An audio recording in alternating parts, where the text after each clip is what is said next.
Bine ați venit la un nou episod Sustainable Living Podcast dintr-un sezon cu totul special, realizat împreună cu Promenada Mall din București. Industria sănătății și frumuseții este una dinamică și în continuă evoluție, iar companiile care se dedică acestei industrie au un rol crucial în educarea și împuternicirea femeilor în privința sănătății lor. DM este o astfel de companie care se angajează să ofere femeilor informații relevante și sprijin competent pentru a-și îmbunătăți starea de sănătate fizică, mentală și socială. Din acest motiv am alături de mine astăzi pe Noemi Varga, specialist PR din partea DM. Noemi, bine ai venit! Bună, Nicoleta, mă bucur să ne vedem astăzi. Din păcate, știm că în România sistemul de sănătate se confruntă cu probleme precum accesibilitatea limitată la servicii medicale de calitate, dar știm și că există un deficit de educație și de informare adecvată a femeilor când vine vorba despre diverse aspecte ale sănătății, cum ar fi prevenirea și depistarea precoce a bolilor, despre nutriție echilibrată, activitate fizică. Sunt doar câteva din subiectele pe care voi le-ați atins în poate cea mai nouă campanie dedicată sănătății femeilor. Este vorba despre o caravană. O să te las pe tine să ne spui în câteva cuvinte despre ce este vorba, ce este această campanie și apoi intrăm puțin în detalii. Sigur, noi în fiecare an acordăm atenție aspectului sănătate și avem campanii dedicate pe sănătate, însă mai mult decât în ceilalți ani, anul acesta am vrut să ne concentrăm pe sănătate feminină și să venim cumva cu o abordare holistică, pornind de la simpla observare a faptului că dacă la capitolul frumusețe stăm foarte bine în Europa, oriunde mergem, întâlnim românce frumoase. Atunci când vorbim despre emoții sau vorbim despre sănătate, lucrurile nu stau chiar atât de bine. Nu suntem învățate noi, doamnele și domnișoarele, să discutăm despre problemele astea, nu suntem învățate să prevenim sau facem prea puțin lucrurile astea. Și aici am găsit noi o nevoie care putea fi acoperită prin această campanie de sănătate, în centrul căreia am adus această caravană. Caravana propriu-zis a fost un London bus de culoare roșie, astfel încât să sară în evidență oriunde am fost cu ea în țară. Am ales 7 orașe din România. A fost o primă ediție, cu puțin noroc o să reluăm și în anii viitori astfel de inițiative, în care ne-am propus să aducem nutriționiști, medici ginecologi, psihologi, care să stea de vorbă cu doamnele și domnișoarele deschis, într-un cadru puțin atipic, dar care să fie cumva propice pentru discuții. Deci care au fost de fapt subiectele pe care ați încercat voi să le abordați prin această caravană? Subiectele au fost legate de body positivity. Am discutat despre partea medicală a lucrurilor prin intermediul doctorilor ginecologi care au adus în prim plan subiecte delicate despre care nu prea se discută deschis, ca de exemplu perioada de menopauză sau premenopauză.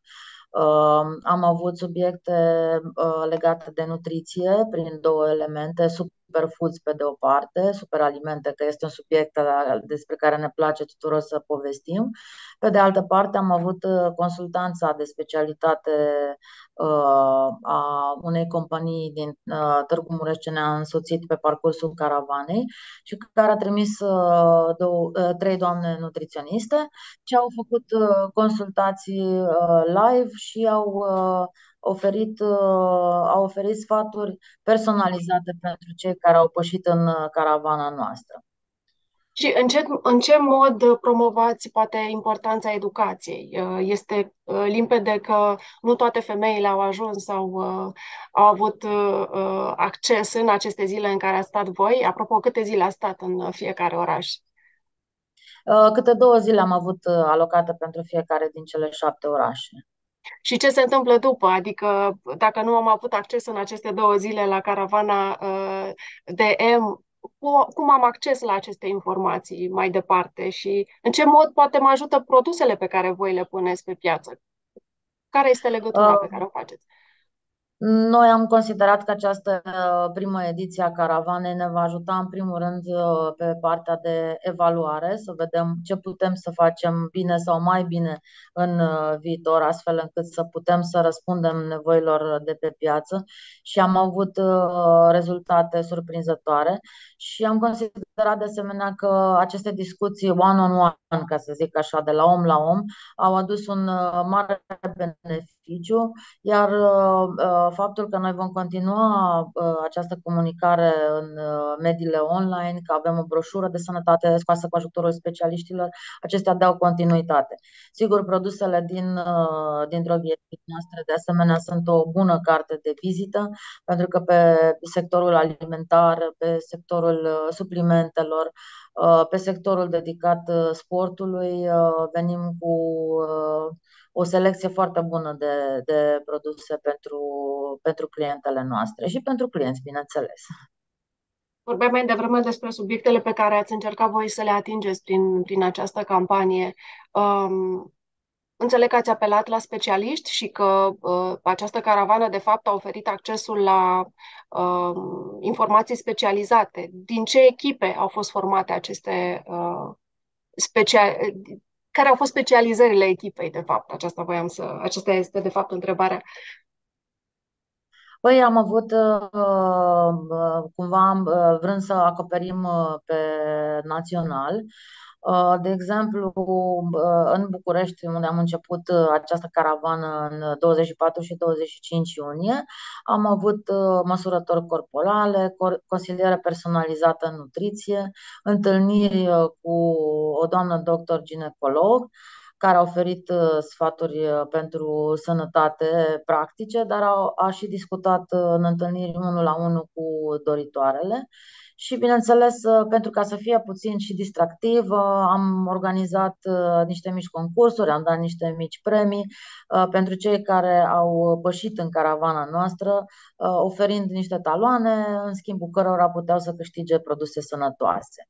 Dacă e să ne gândim mai departe la parcursul acestei caravane, după București, am discutat nutriție și psihologie. Nutriția a fost cumva firul continuu al caravanei, iar cu privire la partea de psihologie am discutat preponderent despre empowermentul feminin și despre perioada adolescenței, care este o perioadă dificilă, iar contextul a fost creat inclusiv de faptul că acest London Bus, fiind colorat și roșu, era atractiv pentru acest target de vârstă, dacă pot să zic așa, astfel încât discuțiile cumva au convers în această direcție.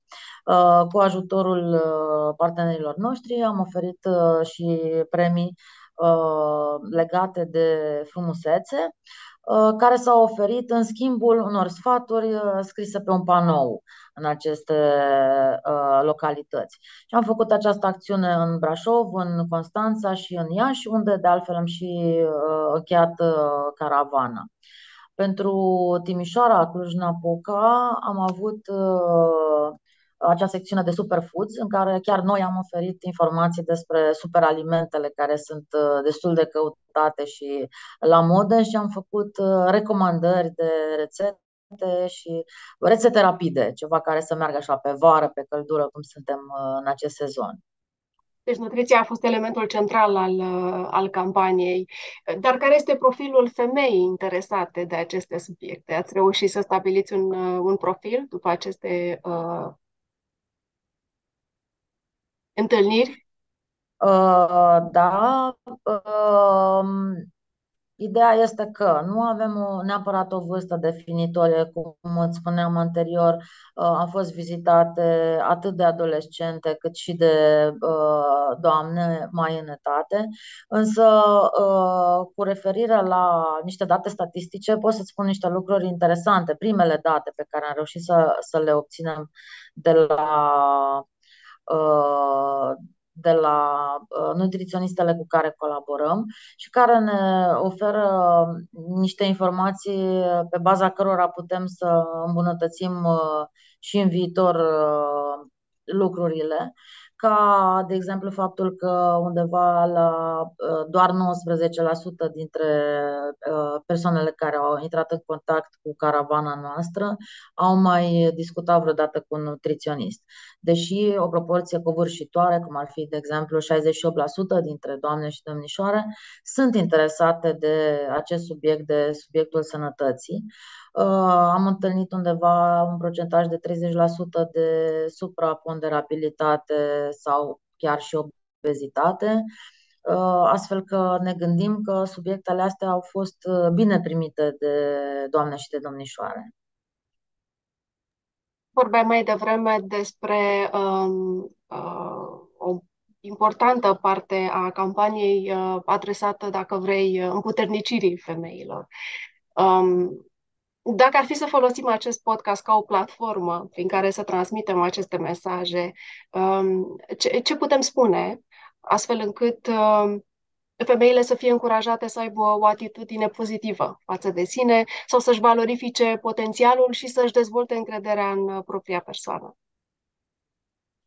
Păi pot să spun că am întâlnit femei minunate peste tot în țară. Am participat activ la caravană de la primul oraș la ultimul și am apreciat foarte mult deschiderea pe care o au persoanele, care poate la început sunt puțin așa mai timide, însă discuțiile pe care le-am avut one-on-one cu persoanele ce au urcat în caravana noastră în această călătorie, dacă putem să-i spunem așa, despre femei și feminitate, au înțeles și au dat mai departe. Am avut foarte multe situații, stând câte 2 zile în fiecare oraș, ca în a doua zi să vină persoane recomandate de persoanele care ne-au vizitat în prima zi.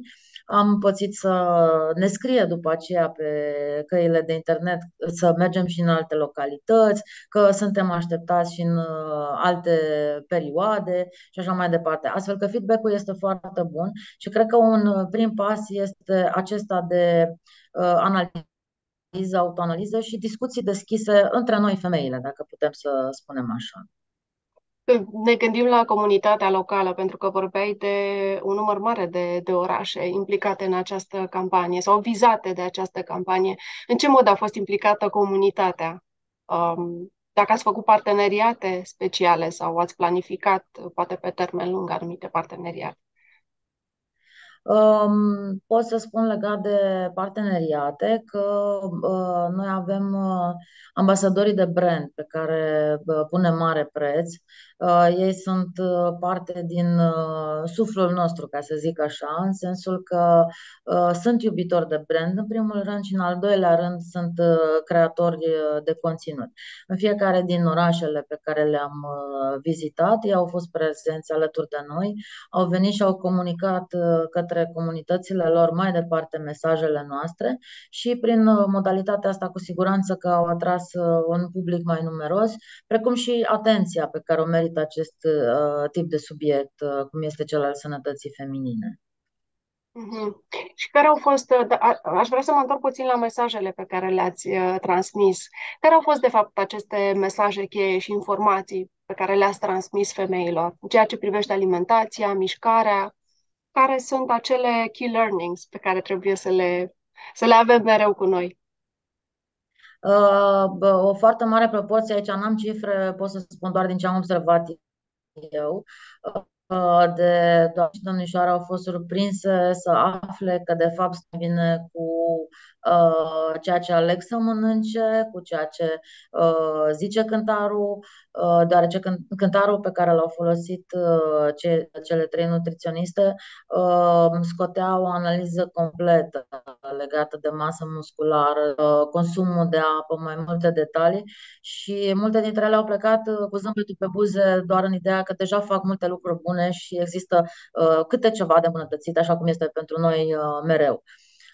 Apoi, discuțiile cu psihologii din orașele în care am avut și această axă, iarăși s-au transformat foarte interesant. Unele au fost discuții de la persoană la persoană, alteori s-a discutat în modul general despre cum să abordăm subiectul adolescentelor din zilele noastre, cum să ne luptăm cu viața asta care e tot mai nebună și tot mai prezentă pe internet și mai puțin în realitate, iar participantele ne-au oferit niște feedback-uri atât de bune încât practic avem o bază de lucru în continuare.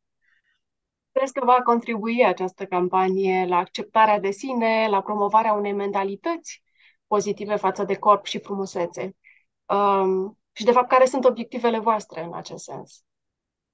Cu siguranță că va avea un aport și dacă noi aducem o picătură în Marele Ocean, deja suntem mulțumiți cu asta și continuăm să facem acest lucru, chiar dacă nu va fi o temă principală, așa cum a fost în perioada acestei veri.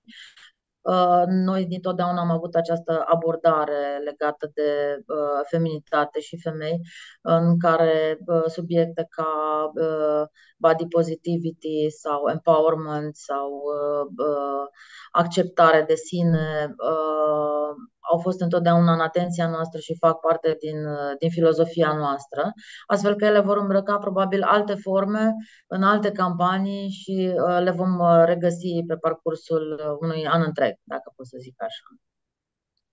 Dacă ar fi să transmiți un mesaj femeilor care ne urmăresc acum în încheierea întâlnirii noastre, care ar fi acesta? Văzând poate la cald percepția pe care o au femeile când vine vorba despre nutriție, despre stima de sine, despre corpul lor, despre perioadele diferite ale vieții, nu? Pentru că vorbeai mai devreme despre faptul că ați întâlnit de la adolescente la persoane care trec acum prin etapa menopauzei și așa mai departe. Care este mesajul tău? În primul rând, aș vrea să le spun tuturor că sunt frumoase și că frumusețea asta vine din interior și să aibă încredere în ele și să fie deschise în discuții. În discuții, în primul rând, între noi, dar și în general atunci când au ocazia de a vorbi cu un specialist, cu o specialistă și așa mai departe. Și cred că la fel de important este să le încurajăm să caute informații, nu? Și să se Sigur, inspire da. una pe Sigur. cealaltă în această călătorie către o viață, până la urmă, plină de sănătate și de încredere. Îți mulțumesc foarte Sigur. mult, Noemi. Mulțumesc și eu.